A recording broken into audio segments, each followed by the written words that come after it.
We're working. here.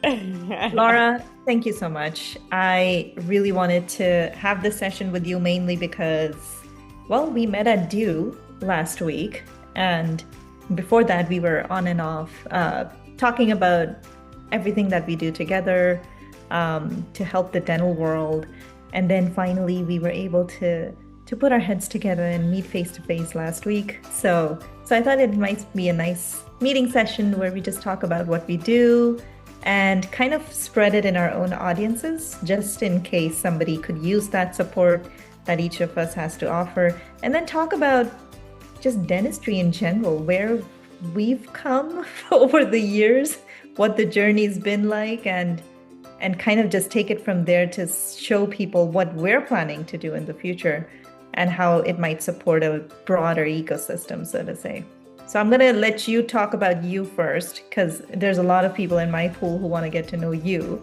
So tell us who you are, how did you get here, and what are your goals in the coming year? Amazing. I just want to start out by saying thank you, Namrata, for hosting me, inviting me for this, and I'm excited to see how our conversations unfold over the next who knows what timeline of the future. Yeah. There's so much potential. And the best thing is, I just always have to say this, is meeting in person.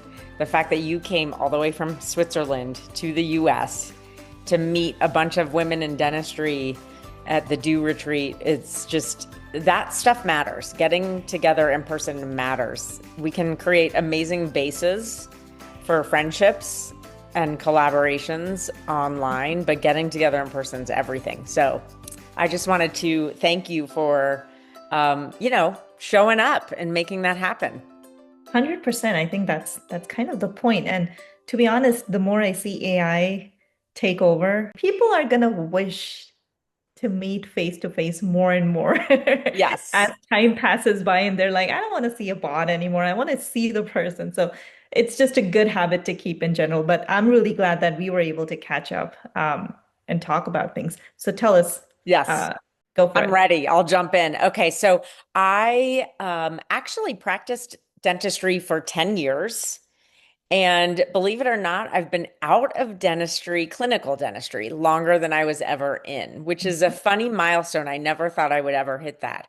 Yeah. And when I started dentistry, I went into it because I really wanted to help people and I considered myself a people person and I really liked dental school. It was pretty cool. In some ways, it was also very challenging in others. And I kept thinking that the real world is going to be so much easier and so much better. And I got out into the real world of dentistry and it was hard.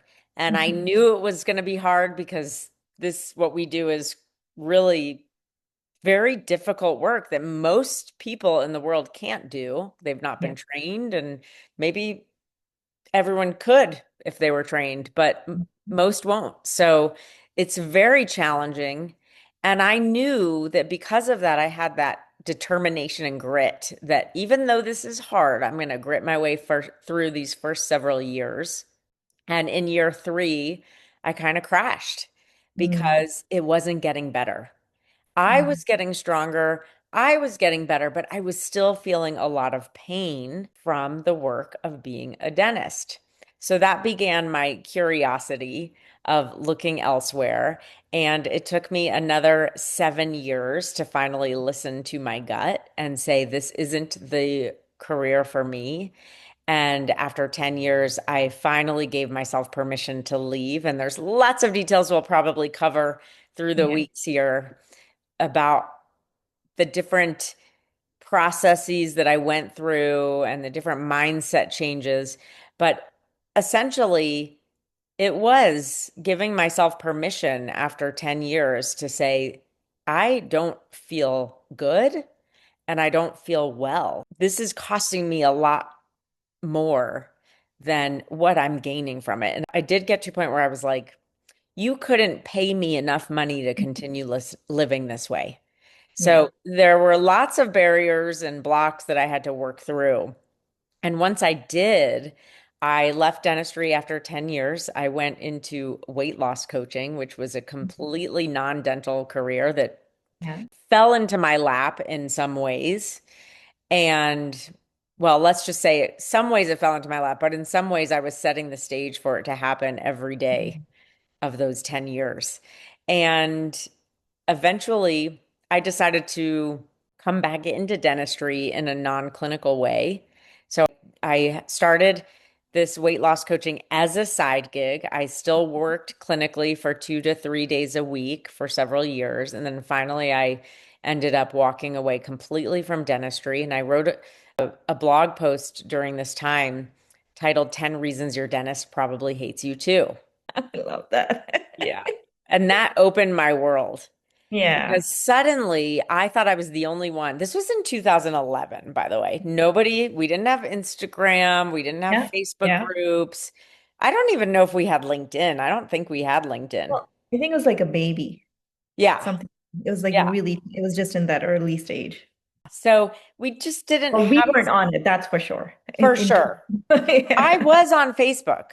Because actually, Facebook was much older before that, but it was more like family and personal stuff for me. It wasn't really a professional platform at right. that point, so it was more like a personal thing.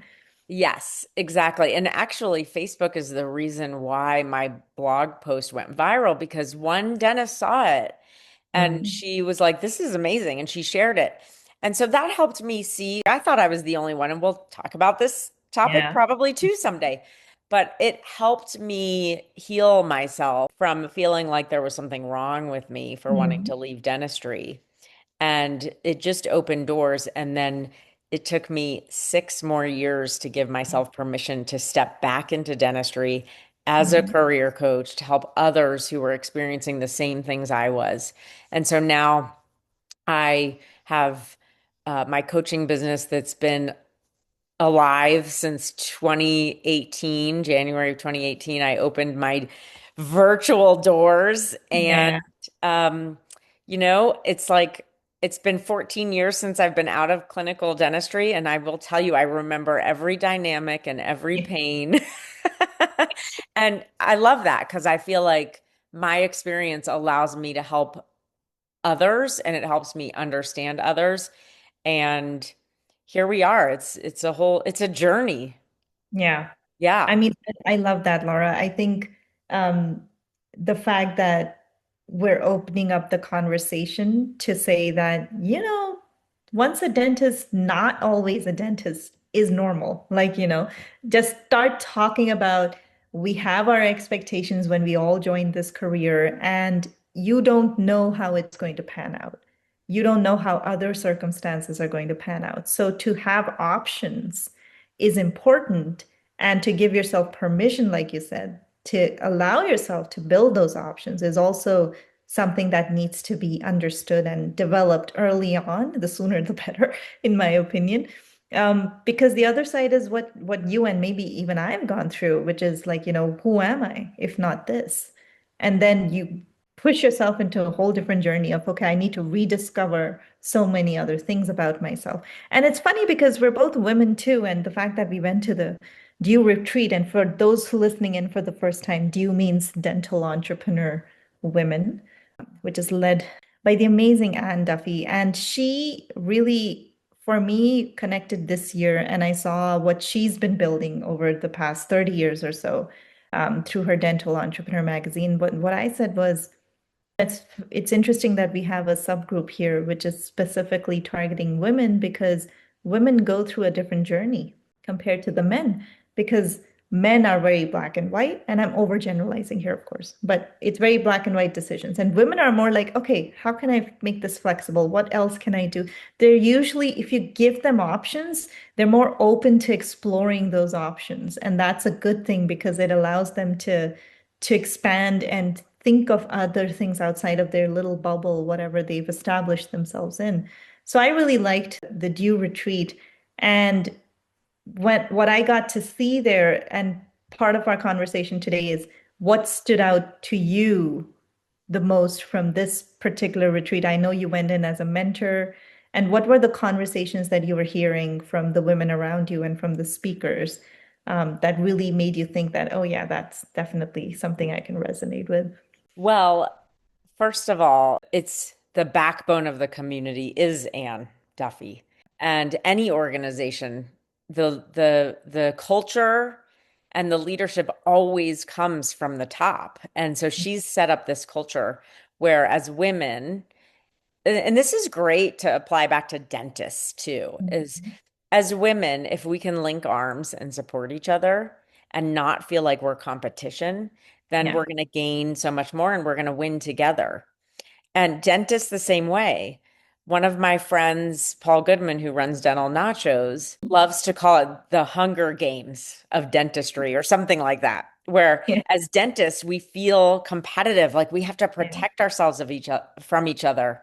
Why Yeah. can't we link arms? And so this is where I think Do is a great example for women. And what you see, the messages that I took away from the speakers and the conversations were it all comes down to loving yourself, trusting who you are, and connecting with others so that you can share your gift with the world because we all have gifts. And dentistry isn't necessarily the gift. Actually, last year I did a presentation. I spoke on your life purpose. And one Mm-hmm. of my big messages was, well, the main message was dentistry is not your life purpose. Dentistry is the vehicle that allows you to express your life purpose. So your life purpose is something deeper. What is your gift you're sharing with the world? Maybe it's connecting. Maybe it's healing. It could be teaching, and you're using dentistry to express this. And whenever you express that, then you feel whole and you feel aligned. And that's kind of your why that's going to get you through the hard times of dentistry. But if your career, the vehicle, doesn't allow you to express your purpose, there's a misalignment. And that's why we feel bad. That's why the anxiety keeps coming back every day. That's why the depression might get to us. And we sit here and constantly question this choice. Yeah. So, yeah, I think that's a good summary of what. Yeah. And I think most of the speakers and the people even in the audience were reflecting that, and there was so much attention to it. I also feel like, sometimes, tell me if you felt this, there's another side to dentistry, which is the amount of training that we get at university, the intellectual stimulation, the challenges, like you mentioned. It's not easy to go through dental school, right? And there was a certain speed or a process behind it, and we were really being trained, in my opinion, all of us that go through dental school are trained at a certain fast speed in order to become that professional right on day one of exiting university where you can start treating people confidently, right? So of course, the training quality hasn't changed much in the past few decades, which is another conversation for another, meetup session that we'll do. But what happens in the real world is after a few years, you come to a point where you go like, oh, another cavity, like, another extraction, because it's that repetition that starts taking over our lives. And I think that's the place where a lot of people start questioning, um, is this it? Is this what the next 30 years are going to look like? And in that moment, have you observed in your experience with all the people you've coached or your own experience in the field, have you seen a stagnation of options where they question like, okay, what else can I do? And how easy is it to really find those opportunities if you are stuck in that, messy place of what else is next? What has your experience been? My experience has been that we are the ones in our own way and that there are opportunities out there. But if Mm. you just look through the lens of like, what are the non-clinical opportunities out there? It is hard to find them. And I would love to hear your story too, so that I can share that with my community. I can share you with my community.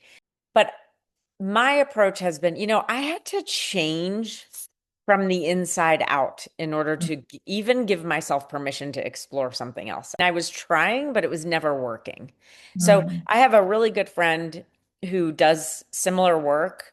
She actually, let's say she does a combination of what you and I do Yeah. in the medical field. Hmm. And I met her 5 years ago, and she said to me, You guys are 10 years behind us in the Mm. medical profession because 10 years earlier, we were looking for non-traditional, non-clinical careers. And we've found ways to do that through some of the like the MSL or the utilization review. And they've kind of had to forge their own pathway and be pioneers to create more opportunities. And we have to do that in dentistry too. So it's so important to know that these options are there. And it's also important to say, I can actually take a step towards finding it. Because I do think that's where a lot of people stay stuck is like we can, and let, I'm going to turn the tables on you, Namrata, and say, like, we can share these opportunities and show you here's how you do this, but there's that other missing piece that prevents people from feeling safe enough. I don't know. There's lots of reasons, but feeling safe enough and feeling courageous enough to go for it. So, would you be open now to sharing what your story and what you did? Yeah, absolutely. I, like you, started my career in dentistry, and it came after years of travel because my dad's a diplomat. So I grew up all over the world, different schools, different education systems. And then when I turned 18, I was that rare teenager who looked at my dad and when you guys go travel the world, I'm going to stay in one place because I was just done with travel. And then I decided to pursue dentistry because, well, I loved bio and I was extremely good at it. And I was very good at sculpting. So I was good at art. And then somebody suggested to me that, hey, have you thought about dentistry? And I also loved kids. So I used to be like, if I could do, and then somebody told me there's a branch in dentistry called pedodontics, and you can actually become a pedodontist. So that's what drove me into dentistry. I was like, I'm good with bio. I'm smart and I can do good stuff like, sculpting. So it's a physical profession. And there's a branch where I can potentially work with kids. Wow, this is perfect for me. So I entered dentistry and immediately, probably in the first year, I was like, I don't want to do pedo. So I was like, I'm probably really good for oral surgery because I really fell in love with oral surgery. And I was like, this is fantastic. This is right up my alley. I was crushing it. Academically was the best years I had in my life. I was the ultimate nerd in dental school. I used to carry my own stuff and never gave it to a lab to do the work. I used to do everything myself. I was the ultimate nerd. And I loved it. I was like, that's me. And then I graduated and I started working clinically in both the government side of the business, which was government hospitals in India, which are high intake, crazy flow of patients. You have to be very on your feet and keep practicing. You don't know where the time flies by, and you're just treating, treating, treating. You don't know where the whole thing went by, and you're like, okay, I think I can feel my legs hurting now. It was like you were that involved in the patient care that you were like, oh, I didn't realize my back's hurting now because you're just in awkward positions. And then in the evening, I was doing all the posh people of Delhi. So you had highly educated people in a very posh clinic in another part of Delhi. So I was getting exposed to so much patient work that I was able to upskill myself very, very quickly. And then my dad got posted to Slovenia. So I said, hey, I've nailed the Asian side of it. I want to go see how the Europeans do it now. So I took that opportunity and went with him and I practiced in Slovenia. I got my degree recognized, which took a year and a half, which is insanely long for an Indian person because we're used to like speed all the time. So I was like, okay, I have to slow down. I have to be okay with this new pace. And then when I was doing that, I was like, I can't work until I have my permit. So what do I do with myself? So I started teaching dance in my sister's international school, and I was a Bollywood dance teacher. So that's what I was doing. And I was doing my whole education. I was passing all the exams. I was practicing clinically in the university. So I did start doing that. Um, and then finally, I found the guy of my dreams, and I'm like, okay, yep, I'm definitely settling down with him. And he was in Switzerland. So here I was again. I was like, okay, I'm going to become a trailing spouse. I need to follow my husband that I'm going I've decided to marry him after 2 years. And I'm like, so what's next? And then I reached Switzerland, naively assuming that all of this work that I've done in my clinical career will be appreciated. And people would just say, yes, we needed you. Come work for us. And then finally, I was basically told, redo your whole education from scratch in French. No other option unless you want to keep reapplying to university and year after year, which I did do for a while. So I lost a lot of years in that time. But I was just completely lost. I was like, what am I now? Like, I'm a dentist. I'm a pretty damn good one too. And I have proof, but nobody's understanding what I'm bringing to the table here.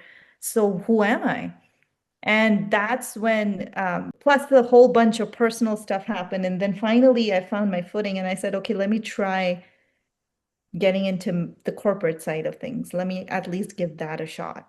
And I took my very cute little dental CV, which was literally like, I'm good at extractions. I can do root canal treatments. I can do this. And you present that to corporate, and they're like, yeah, we don't know what to do with this.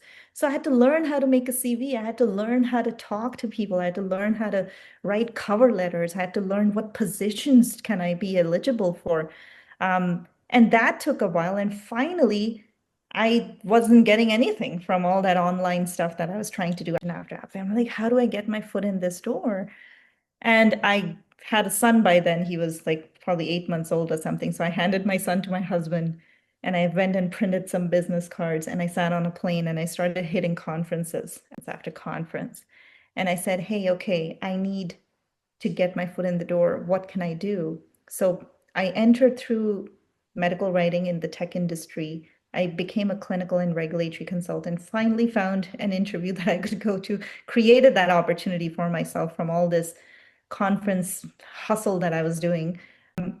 And then I got my foot in the door, and then it was a very steep rise. So it was, very quickly from consultant to senior consultant to team manager to chief medical officer, VP marketing. So within 5 years, I clearly showed again, I remembered who I used to be back at university. This is me. I'm high performance. I've always been that person. But I was learning a totally new side of a skill set that I had never learned before through doing. And finally, when I did that, I said, okay, I've worked with so many manufacturing firms. I'm their go-to person for any clinical support, research support, regulatory support, marketing. I'm also now a board advisor, so I can actually help companies from an executive level to really build their paths and show them this is the right direction, this is where you should go with this product. And I said, it's funny because all these products I'm helping develop, they're like talking to like two key opinion leaders. And I'm like, that's it? You're taking the opinion of like two or three clinicians to raise millions of dollars of funds and then build a product without asking the actual clinical world about their opinions on do they really need this thing? So that was my first instigation to, yeah, okay, I think there's something happening here that needs to be changed. And there wasn't enough clinical input in the manufacturing world. And I said, that's a gap. So we need to solve that. Conversely, on the clinical end, after 15 years, all clinicians are like, what do I do with my life? I need some other stuff other than cavities all day long. Um, and I said, okay, let's build a bridge here. And by that point, I had also opened a freelance business. So my side hustle was my freelance. I was working only with dental companies alongside my corporate job.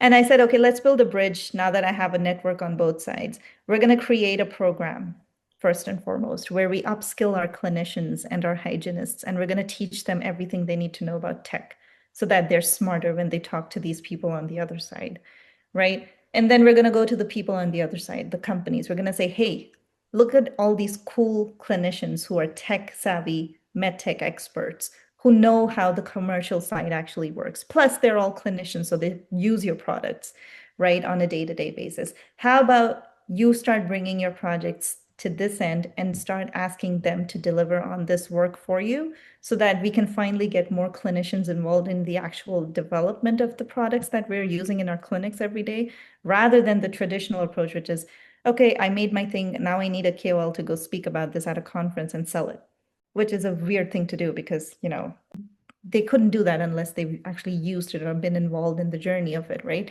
But that's how we do it right now. So that's essentially what led me to this journey of mine now, where I stepped out of that corporate wagon and I said, I'm going to launch my own venture. And I now bring a lot of people, clinicians and hygienists who want to become premium dental advisors into our program. Premium dental advisors are a step above key opinion leaders, basically, because you don't just know your own research, but now you know the tech side. Now you understand the corporate side of things. So you become this superpower of a med tech powerhouse, like I call it, because now you understand both sides of the table. So people want to work with you. And now we're building a platform because we're going to bring all these companies in, we're going to bring all the clinicians in, and everybody will get to meet each other online and just directly collaborate without needing those middle people, without having to know a guy who knows a guy. So now we're finally building that whole ecosystem. I can see it come to life better now after almost 2 years of working on this idea and getting the initial traction and everything. But the reason we connected is because we're both attending to a lot of clinicians who come to our table every single day saying that they need more options other than clinic. And I think what you and I are doing here is I'm working on the technical knowledge of things, and I'm like, you're already a dentist or a hygienist. You know so much about the dental world. Offer that service to the product space. They, anyways, need you. But that journey to move from that mindset of clinician to something else, that's where you come in, because that's the training that you're offering, where you're actually working with them. It's a transformation. And I've been through it. You've been through it. We've both been through that journey of who am I if I'm not a clinician? And it takes a while. It takes a while. It's not going to happen like that, whether you're a guy or a girl, doesn't matter. But if you do have the courage to take that leap, there is so much opportunity just sitting for you, waiting for you to come and take it. If you have that courage to actually, and the patience to go through that transformation phase. So that's essentially my journey. And now I do this full time. And I'm really, the reason I was at Charlotte was because I want more and more clinicians in our program so that we can build this massive cohort of upskilled clinicians and just offer them to build better products and transform the dental industry, to be honest. We're completely transforming how products will be made in the future. I love how our individual experiences created our specific strategies to solve this problem. And your technical, very much a strategic pathway came from your own experience. And it's so needed because it is helpful and it is important. And it's not just about what you're doing with your mindset. We need both sides. And there are going to be people who want to go through that pathway. And then there are going to be others who, like one of my clients who's created a painting Yeah, workshop, yeah, like team building workshops, doing painting with yeah. dentistry. So there's room for all of it. To even go back to your question about, I think it was like, how do we find the jobs? What are the jobs? It's like, it can be anything. This is why Mhm. I hesitate always to say, I'm going to give you a list of things we can do because that could actually limit someone's creativity. So, but Mhm. between what you do and what I do, there's a magic, I think, Yeah, I that is really necessary. So, I think it's so cool that our individual experiences and stories helped create these two parallel pathways that we can walk alongside each other. And, one of the things I was hearing is I think about what I do as I'm going to help you date your career. It's such a mhm. fun concept because we married dentistry. Yeah, And so for some of us, it was an arranged marriage. For yeah. some of us, it then became an abusive marriage where we were stuck. It beats you up every day and you still love it, but you don't feel like you can leave. Mhm. And what I help people do is begin to date your career again because we skipped that step. Yeah. And you are like the ultimate matchmaker who's connecting these dentists and hygienists with these non-clinical opportunities.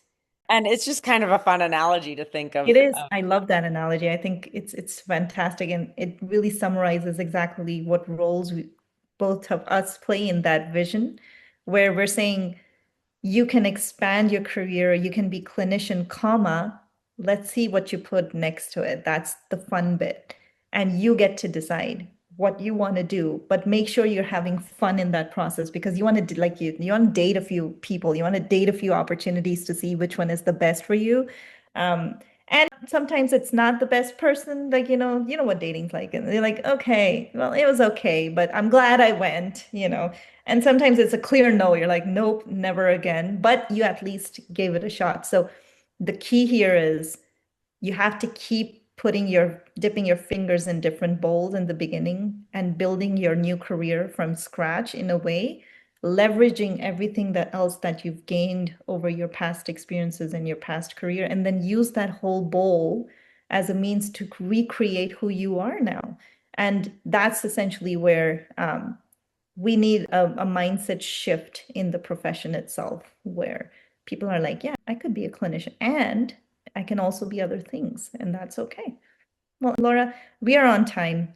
I want to just thank you for your patience with me because we were going through some tech karma today, but I'm like in a karma bubble right now. I ain't got no electricity. The electricity popped up today, but no heating and stuff. But thank you for your patience and your time. I love the work that you're doing. So how do the people in my pool reach out to you if they need your support? Well, I know you are a big LinkedIn person. And if any of your people are on Facebook, one of Hmm. the best ways to connect with me is I have a private Facebook group called Dentist Side Gigs. Okay. You don't have to be a dentist to join, Okay. but it's a great place where we're sharing a lot of inspiration, ideas, all the stuff, Yeah. opportunities sometimes. Yeah. And if people are on Instagram, then it's Dr. Lullabies is my handle. So Yeah. Dr. It's Dr. right Lullabies. written right there in your background. People can read it as well. That's Um, right. Thank you for the yeah. reminder. It's there. Yeah, and that's my website, lullabiescareercoaching.com. So can you share and by the way, if you go to my website, I have a free guide about 6 reasons why you're burnt out in your dental career. So feel Ah, free to I will sign put up that for link that. in. I will put that link in as well. Yeah. And then how about you, Namrata? So people connect with me on LinkedIn. I'm Dr. Namrata Upadhyay with a smiley face next to my name. It's easy to catch me there. So I'm there on LinkedIn. My company is Naminar Pro. So you can go to our website and just access all the services. We have tabs for dentists and companies separate. So for the dentist tab, it will take you directly to our program and how we're training the next cohort of medtech powerhouses, just to make sure that drive keeps on going because it really starts one clinician at a time. And that's the best way to connect. I'm really very active on LinkedIn. I'm not there so much on Facebook, etc. yet, but I think I'm a LinkedIn gal, and I want everybody to be active on LinkedIn too. If you're serious about your career, you start working on your LinkedIn profile. So meet me there. Yeah, I love that. And I also want to add that we both have international businesses. So Yeah. you're over in Europe, you work with people in the US, Canada, Australia. I'm here in the US. I work with people in the UK, Canada, Yeah, Australia, Europe. that's a good point. We should share So that. So don't be anybody limited. anywhere in the world, you're all welcome. Yeah. And follow us because we're going to have some real. I was taking notes in the chat of all these topics while you were talking that I was like, oh, we've got to talk about this and that. And Yeah, so follow us, stay connected because, you know, if that's all you do, that will be that small step that will help you begin to change your life. 100%. And I think people need those resources. So if you want to be well connected in the dental space, I think um, you, Laura, are a great resource for them there. And again, bringing it back to the DUE group, which we attended last week, there are so many communities like that. So start searching, go on Google, go on chat, and just type where you are in your career and what you're looking for, and let chat help you. You will find so many communities out there to help you. And I think that's important because sometimes people just get lazy, and I'm like, don't be lazy anymore. Come on, you want some change. Your body is talking to you. Listen to your body, Yes. listen to your Yes. mind. See, look at us. We listened, and look at where, well, we're somewhere. I don't know where we are. I'm not gonna say, look at where we, no, we're in a pretty good place thanks to our efforts and thanks to our connections. So thank you so much, Laura. Can I add one thing? Go for it. Two things. One Yeah. is I have a community that I've started as a side gig with my friend Eric Block and a lot of other life coaches in dentistry. It's called the Yeah. International Academy of Dental Life Coaches. So we modeled ourselves after Do. We love Ann Duffy and Yeah. Eric's a dude, we call them. And so there are communities like that. The other thing is, as you're saying, like, look at where we are, but it's not like Yeah. we're being flashy. There is nothing worse than staying stuck.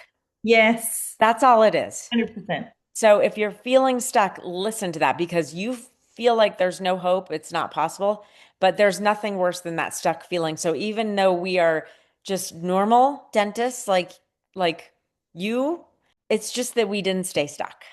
Yeah.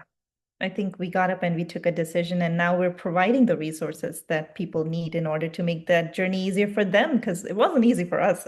No, it was awful. It was terrible. Horrible. So don't Nobody look was at us. there. Yeah, Yeah. don't look at us and think that this was easy for us. It was Yeah. hard. If I could It do was it, hard. anyone can.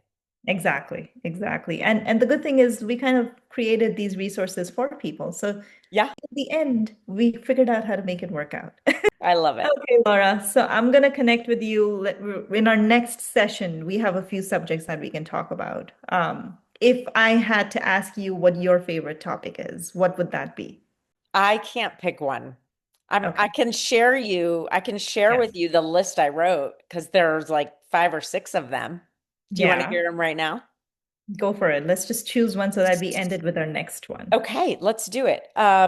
Oh, I love this one. It's the first thing you said when I was sitting here practicing, I didn't even realize my own physical discomfort. And isn't that what we do as dentists and hygienists is Yeah. we are so busy taking care of everyone else that we don't even notice our own discomfort. And I Yeah. think that's a very valuable discussion and Good. Love practice to it. create. What do you think? I think that's a good one. Let's just keep that one. Let's move on over to that.